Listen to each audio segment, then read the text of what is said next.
The Department of Children, Youth, and Families began an investigation to determine if 23-month-old Ruskin Atkerson's broken arm and bruises were the result of abuse while in the custody of his mother. 2 weeks later, Rustin suffered a fatal head injury at the hands of his mother's boyfriend. Rustin's father brought suit against DCYF for negligent investigation. In court, he argued DCYF knew or should have known there was danger in the home that would and should have resulted from Rustin being removed from his mother's care. In court, the trial judge granted a motion striking the department's expert witness testimony that no judge would have authorized a pickup order for Rustin at that point. The court denied DCYF's motion for summary judgment, concluding the ordinary negligence standard applied to DCYF's investigation, not the gross negligence standard. DCYF now appeals, and the appellate court must review 2 questions. The first, whether the trial court erroneously refused to apply the gross negligence standard, and 2, whether the trial court erroneously excluded retired judge testimony under ER 403. Good morning, Your Honor. May it please the Court. Assistant Attorney General Joshua Scher on behalf of Appellant DCYF. I would ask to reserve 5 minutes for rebuttal. Very good. Your Honors, to answer the Court's written question from late last week first, if we look at the standard in Harper and we consider the facts of this case in light of relevant case law on gross negligence, reasonable minds cannot differ that the social worker exercised at least slight care during her investigation in this case. Now, how do we get there? Well, first, looking at the standard in Harper, we have to take not only what the department did not do, all the speculation that Atkerson suggests should have been engaged in, but what actually was done. It's essentially a twofold inquiry. Well, let's stop before that. Let's focus first on what the plaintiffs say should have been done. So let's try to get that first part clarified. It's my understanding that the plaintiffs are arguing that the social worker, had certain cues, knew that there was some sort of a risk that the child had when the child was away from the father's place where she was staying. And so some questions should have been asked, for example, where are you going? We learned that you were gone for 3 days with Ruskin. And so I think that what they're arguing, let's focus on what did the social worker do and her supervisor do with respect to finding out more about what or where the mother was and who she was with. So what plaintiffs argued below is that she should have done more, right? There were more questions that could have been asked, additional investigation that could have occurred. That's not a failure to have slight care. If we look at the case law, if we look at cases like Kelly, this court's decision in Peralta versus Blakely from earlier in the year, if we look at Whitehall versus King County, if we look at all the case law, including Harper, that's not a failure to engage in slight care, because saying that you could have done more or should have done more, that has been expressly rejected in case after case. Oh, I know that, but let's focus on what the plaintiffs are arguing, because that's what this case is discussing. That's what trial courts and summary judgment motions need to focus on first. What was not done by the department? What did the department do to find out more about where the mother was when she's not at her father's place with Ruskin? So what the department did is it engaged in collateral contact interviews with both Ms. Hurd's parents right out of the gate, which is required by policy, engaged in face-to-face interview with both the child and family members and both parents, which again is required by policy, ordered medical records, which again is required and by by policy. doing this, did they learn where the mother was? They did not, because she didn't reveal that information. Well, why didn't they ask? The department did know. I'm anticipating their argument too, so I'm asking you to address these points. The social worker knew that the mother was gone, and I think even in a deposition she admitted that she should have asked more about this. I believe that was a deposition question and answer, and she provided the excuse that, well, she was too busy working on other things. But she had an interview with the mother, and it doesn't take much time to ask the question, where were you for these 3 days, and who are you with? I think that's what plaintiffs say you should have done. And even if the mother would have, not provided truthful information, that may have been a cue, but, that arguably could have satisfied the slight care standard. What did the department do to learn more information? Well, the department concedes, Your Honor, that question was not asked. It does not show anywhere in the record that she asked any follow-up on where she was at those other times. But then we have to take that next logical question of, well, what would have happened if she had asked this? What if she had, quote unquote, done more, should have done more, could have done more, which again is not If she would have asked those two questions, let's be, okay, instead of being very vague, if she would have asked those two questions, where were you, who are you with? Okay. And frankly, the answer, Your Honor, is we don't know. We don't know, but do we presume that she would have lied, or do we presume she would have told the truth, or is it a question of fact for the jury? We can't presume anything because that would be, as Division 2 said in its unpublished disposition in 5S versus DOC at note 16, engaging in unrestrained chains of speculation. We could speculate that Ms. Hurd, if she had Well, the been reason we have to speculate is because the social worker didn't ask the question. So why should we give the department a break for not asking the question? because it comes back to the standard. The standard is could have done more, should have done more is not a violation of slight care. We have to look at what was done. And here, nothing was done. Arguably, I'm anticipating these arguments being made, so I'm going to hit you with the questions. Nothing was done. Not the question of where were you during those 3 days you were gone, who are you with? What's your response? But Your Honor, if that question had been asked, we could speculate that either she would have magically revealed, oh yes, I have this boyfriend, I'm spending time with him, and all of that information, or she would have lied and not revealed that information, she would have withheld it. We simply don't know. We don't know what the answer would have been. And in fact, that's exactly what happened in WM by Olson versus State, which is, in the department's view, almost identical set of facts, different injury mechanism, but the mother withheld information about the boyfriend she was living with. The department never knew about it. She took the child to the boyfriend's house where he suffered an unrelated injury 2 weeks later. The facts are eerily similar to the situation here. And in that case, the court said it would be speculation to look at, if you had entered You're talking about the unpublished case? Is that what you're talking about? No, this is WM, Your Honor. It's Division 2. The Supreme Court denied review. It's a published case, WM by Olson versus State. And the court in that case said, voluntary safety plan. Plaintiffs argued, well, you should have put the safety plan into place. And the court said that's speculation that the mother would have followed a voluntary safety plan. You should have found out about the boyfriend. Well, that's speculation too, because we don't know what she would have said. She withheld the information. That's exactly what happened in the Atkerson case. It's unrestrained chains of speculation, as the 5S court noted. We don't know the answer. I can't tell you what she would have said. No one can tell you what she would have said. It seems to me, though, by basing an affirmance of summary judgment on that type of reasoning, that we're rewarding the department for not asking the important questions. I'm not saying that we're going to disagree with WM. I'm just saying that that seems to be the result of that kind of a holding. Yes, I agree, we don't know what would have happened, but who's to blame for that lack of information? Is it the department or is it the plaintiff?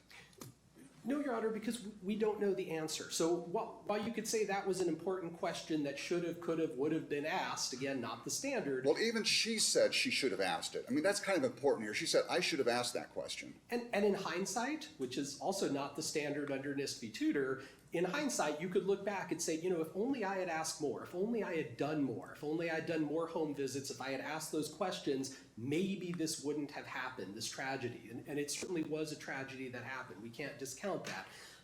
But in hindsight is not the standard. You have to, under Harper, look at the hazards confronting the actor at the time.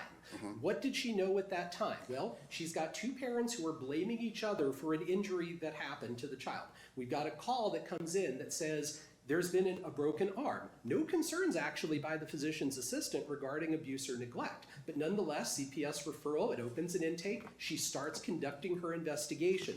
And we give you at pages 25 to 28 of our opening brief, a timeline, a grid of everything that the social worker did throughout the less than 10 business days that she had to investigate. So she may not have asked one question that in hindsight she believed she should have felt like she should have asked. Didn't the social worker get more information a few days later when Dr. Brownlee left a phone message that said that, hey, this is a horrible break. This isn't something that the parent wouldn't have known about because the child would have been just in pain, awful pain, would have been crying. And during the drop-off, there wasn't any evidence that the child was in pain. And so wouldn't that have at least caused the social worker to think, maybe we need to focus on the mother right here? No, Your Honor, because importantly, Dr. Brownlee never stated concerns about abuse or neglect. What Dr. Brownlee said in the intake is that someone must have known what happened. One of the two parents. One of the two parents. One of the two parents. That's exactly why CPS was investigating, to determine what happened here. Was it accidental or was it intentional? We had a police report where Mr. Atkerson was suggesting it was accidental. We had both parents blaming each other. We had Ms. Hurd actually right after Dr. Brownlee's call that called CPS and said, I'm blaming Mr. Atkerson for this new bruise that developed. So they're blaming each other. Let me go back on the Brownlee call, because maybe I'm misunderstanding the facts here. My understanding is that there was a drop-off soon before Ruskin was taken to the emergency room, or maybe a day before. Okay, there was no evidence that at the drop-off the child was in any pain whatsoever. But a day later, or maybe it was 2 days, a day later, the mother took Ruskin to the emergency room. Now, it seems to me that if it was an awful break, that the child would have been crying, they would have been taken into the emergency room on that first day, the first day of the drop-off. It just seems to me, unless if I'm misunderstanding something, that would have been a clear cue to the social worker that it's the mother that's lying, not the father, because the break must have occurred on the mother's watch. Maybe I'm misunderstanding something. It would be potentially an inference that the social worker could make, Your Honor, in terms of who might be at fault, but that's the whole point of investigating. Both parents are blaming each other. She's sitting down. She's following policy by talking to collateral contacts, by interviewing the parents. Collateral contacts, let's focus on that right there. There's a collateral contact. Where is she going in, for those 3 days? And, I know that you've got some good facts on your side there, that this is something that occurs within 7 or 10 days. The department is an early investigation, and then about 10 or 11 days later, the child sustains an awful head injury that eventually leads to his death. And so there's not much time to gather information. But anyways, I do want to hear from the other side on this issue. If there's other issues you want to address, we may be just going in circles right here, but please address other issues. I did want to just mention, Your Honor, I would point the court to the policies at record 522 through 28, because when we're talking about what the social worker did or didn't do, she followed departmental policies. Well, not according to the plaintiff's expert. Well, what Ms. Raymond actually says, Your Honor, is that she says that she violated the policies, but nowhere in her declaration does she actually explain how she violated any policies. She just reaches conclusory statements. This wasn't slight care. She didn't follow the policies. She never actually says how. And if you look at the policies, starting at 522, coordinating with law enforcement didn't think there was enough to take the child away. Face-to-face interviews, collateral contacts, etc. Collateral contacts, that's where it is. Isn't this a collateral contact, the boyfriend?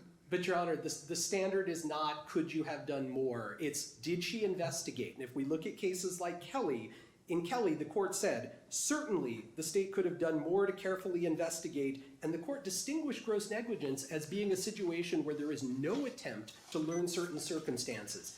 No attempt whatsoever. This is much closer to investigating than making no attempt to do anything. She worked on this every single day for 2 weeks. But it doesn't matter. Under Harper, from what I understand, Harper, is that we don't look at all these other things that were being done. We focus on what the plaintiff says is the failure of the department, what the person failed to do. Then once we focus on what the plaintiff says the department failed to do, then we get to see, we look at, did they exercise slight care?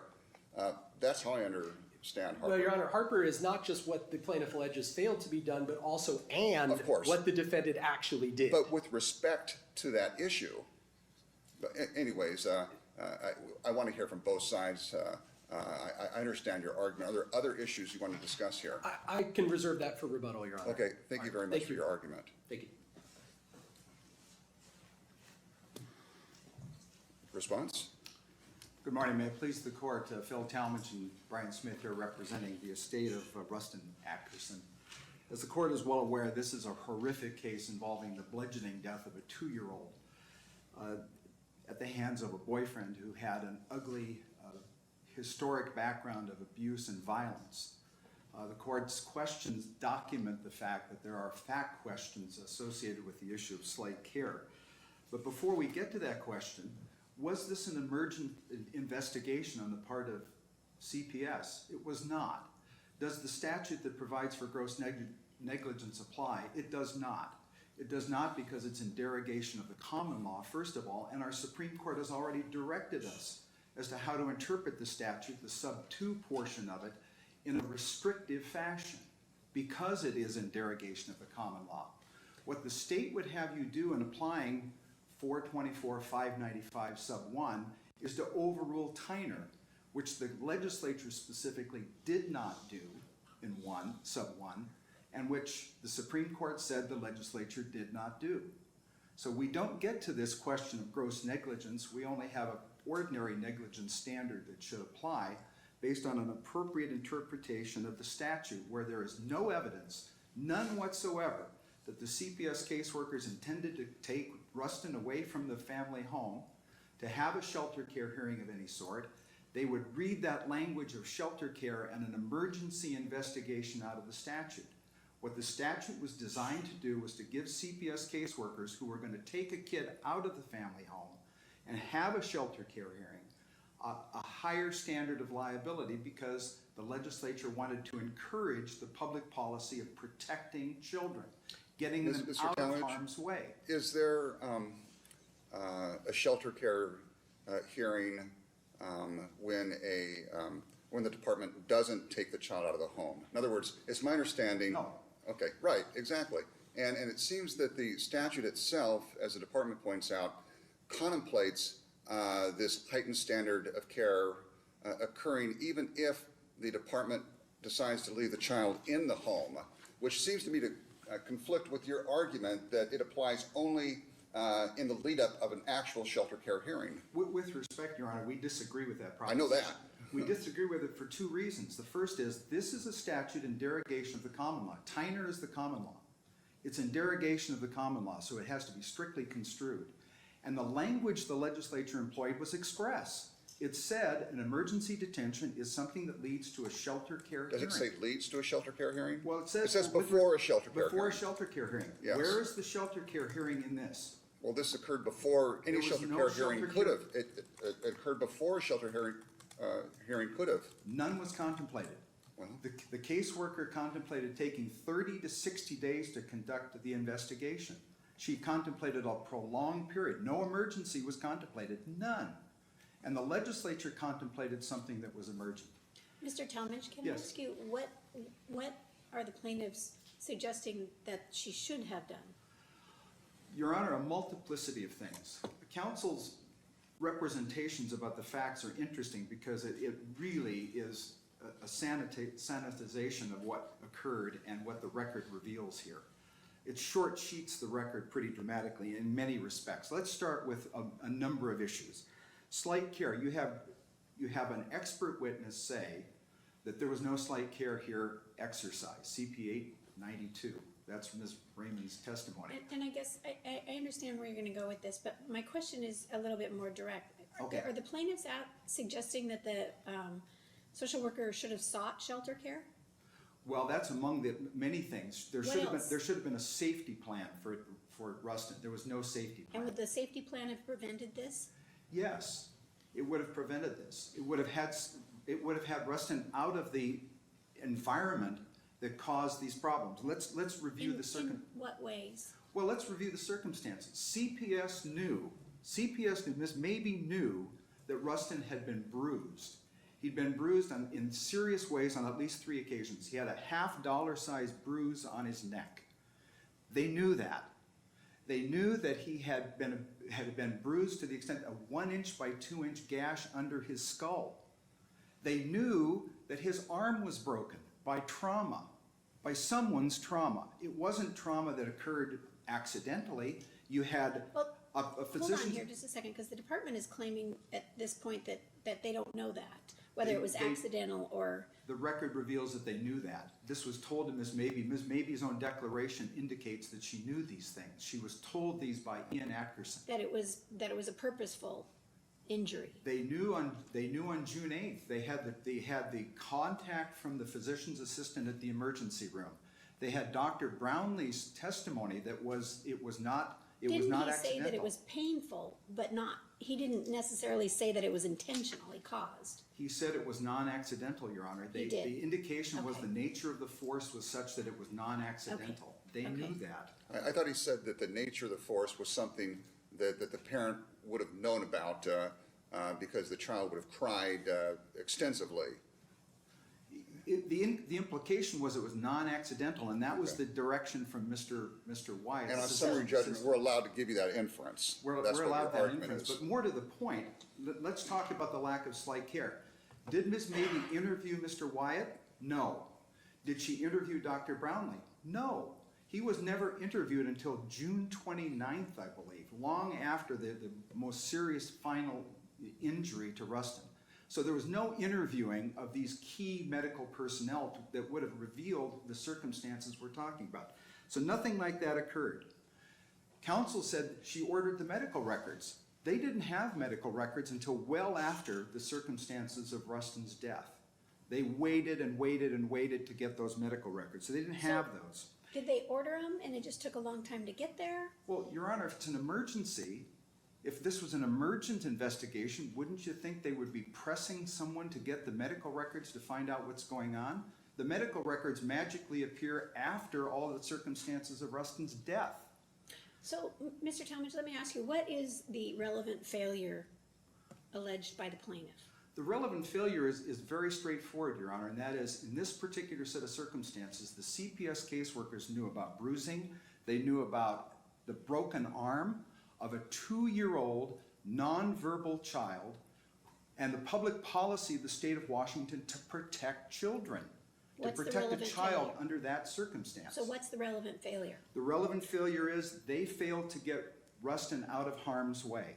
And that would It- require shelter care, correct? That would require something that would be in the nature of a safety plan to get Rustin into a third-party neutral circumstance that was safe for him. Well, they can't do that without a shelter care, Well, they correct? could have a voluntary plan, as Ms. Raymond testified to. And if that didn't work, or if Ms. Hurd had refused to do it, then get him into shelter care. Okay. But let's not lose sight of the fact also that CPS's caseworker knew that Ms. Hurd had mental health issues, that there was an indication that she may have been abusing drugs.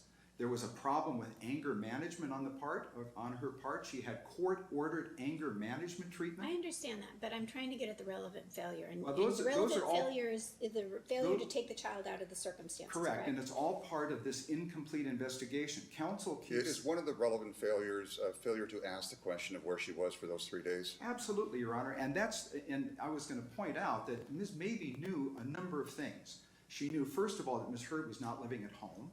She knew from Rustin's, his stepbrother, that she was gone for How old 3 was the stepbrother? I wasn't clear about I that. think he's a teenager. Okay, if I recall. okay, But okay. he was, they knew that she was gone for 3 days, away from home. And they knew from Karen Atkerson, his, paternal grandmother, that there was a boyfriend in East Wenatchee. So they had all of that information in their database, in their knowledge, and they didn't do anything with it. They didn't follow up. Where are you living, Ms. Hurd? With whom are you living? None of those questions, as counsel conceded, were asked. That in and of itself, again, goes to the incompleteness of the investigation, which is the core test of whether or not there's liability on the part of DSHS for this kind of circumstance. And I note that in the Tyner case, one of the crucial things that motivated the Supreme Court's decision in Tyner was the failure of the CPS caseworkers to interview collateral sources. That was a telling factor in Justice Madsen's opinion, an opinion with which I'm very familiar. That was significant to her. They failed to interview those collateral sources. And in this instance, they failed to interview the collateral sources when Ms. Mabee knew this woman was dating around, she'd been out of the house for 3 days, and she'd heard from somebody she's living with a boyfriend in East Wenatchee. The natural question, to follow on your question, Judge Lawrence-Berry, was where are you living and with whom? Who is this guy you're living with? And had they asked that question, they would have found out that this guy had an ugly, ugly history, criminal history and history with CPS.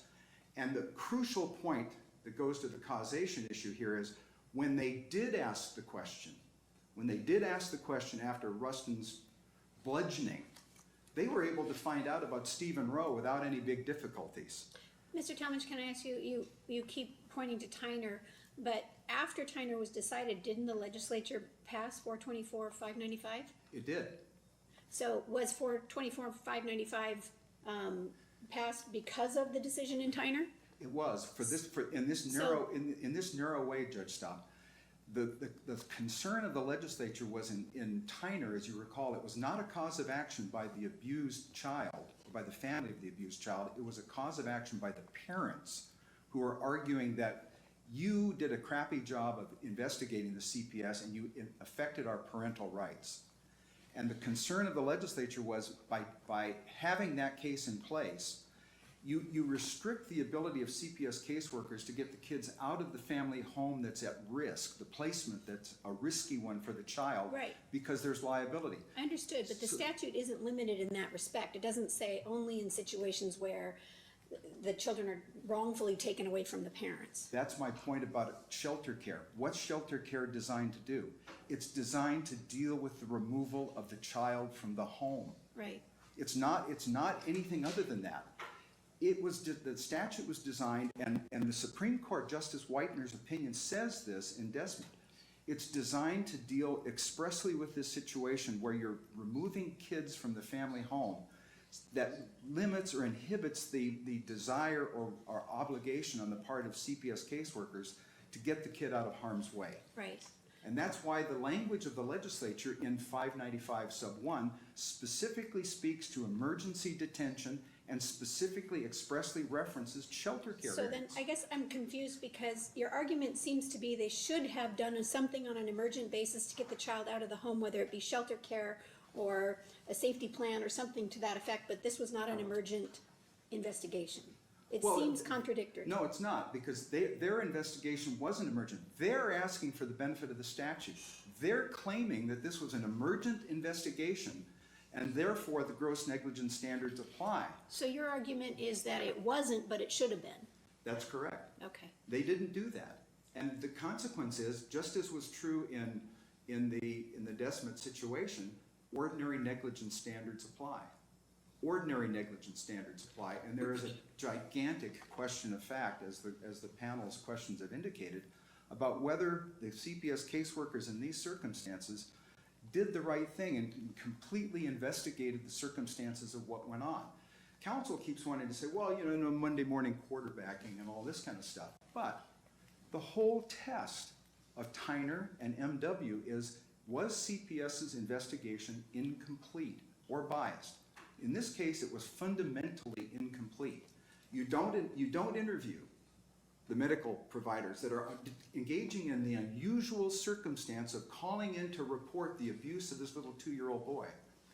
You don't have the CPS caseworkers, as they've admitted, investigating with whom this mother was living, a mother that had all sorts of problems, mental health, anger, possible drug use, the whole thing. And they want you to ignore the context. 2-year-old, nonverbal, needs to be protected. Statutes say that. Public policy is to protect children, protect them from this kind of harm. And they didn't. And if they had some concern about who the perpetrator of the abuse was, if they were blaming Ian Atkerson, needlessly I might add, or if they were blaming Elaine Hurd, that didn't matter. Their obligation was to protect Rustin, and they didn't engage in slight care to protect Rustin Atkerson from the bludgeoning death that this 2-year-old nonverbal child experienced when they knew that he'd been bruised on at least 3 occasions, May 23rd, June 4th, June 11th, in that time frame, and they knew he had a broken arm from a traumatic source. I mean, my God, what more they needed to know to protect this child than that? I'm mindful, members of the court. I have a 2-year-old grandson. I think the world of him. And I just think of him every time I think of this case. There is absolutely no reason that CPS engaged in the kind of conduct that they engaged in here. They didn't exhibit slight care. If you use that standard, they didn't exhibit ordinary care. This court should affirm what Judge Ferreira did. Her decision on the issue here was on 424-595 was exactly correct and should be affirmed. Thank you. Thank you. Mr. Scher? Your Honors, counsel's incorrect on the duty. It's not to protect, it's to investigate under 2644. That is the department's duty. It's to conduct an investigation. The negligent investigation claim derives strictly from statute in 2644. And in fact, the legislature, as a policy choice, gave CPS up to 90 days to conduct that initial investigation under 2644-030, subsection 13A. Now, sometimes it ends sooner because of court action. Sometimes it ends sooner because the investigation simply concludes. In this case, it concluded because of unforeseen harm that occurred in the You're hands of a not third party. arguing that ipso facto, because the harm occurred within the 90 days, that there's no liability. You're not arguing that, are you? No, Your Otherwise, Honor, okay. I'm simply pointing out that when we talk about what is an emergent placement investigation and the standards under which 424-595 subsection 1, not subsection 2, 1 applies, we're tying it to 2644 because that's where the claim derives. And so the legislature has given CPS up to 90 days to complete that So initial simply because they investigation. call it emergent doesn't mean emergency. It could be broader than that. That's your argument? Yes, Your Honor. Yeah. I have a question. Plaintiffs cite to Tyner and MW and suggest this is the standard, but the statute was passed after these two cases and in response to them. So how does the statute affect the decisions in Tyner and MW? The statute was passed, Your Honor, as a legislative response to Tyner, and in fact was passed the same time as the Family Assessment Response, the FAR initiative. And so it was meant as essentially a trade-off where the department got better standard of liability in exchange for doing the FAR program. That's what the history reveals. Okay. Your Honor, just really quick on Judge Van Doornik, if the issue in this case were the geology of the moon, they have a witness who says, I've looked up at the moon and could see the geology. We have a witness who's an astronaut who's actually been there. It's a question of experience. And so Judge Van Doornik is the best qualified expert to testify on the issues of whether or not there would have been a removal of Ruskin Atkerson or not. They could say, well, it's the aura of the spacesuit of Judge Van Doornik, just like they say the aura of the robe, but that's not the standard. The standard is it more prejudicial than probative, and it's not. And so, Your Honors, in sum, we ask this court to reverse the trial court's decisions denying summary judgment and striking Judge Van Doornik's testimony and direct the entry of summary judgment in favor of DCYF. Thank you. Following these arguments, the court determined the gross negligence standard applies, even if no shelter hearing took place. They concluded the trial court erred by striking the testimony of DCYF's expert witness. The appellate court remands for further proceedings aligning with the opinion of this court. What do you think about this case? Should DCYF have taken further action? Let me know what you think in the comments below. And if you like this video, please subscribe for new arguments every week. Until next time.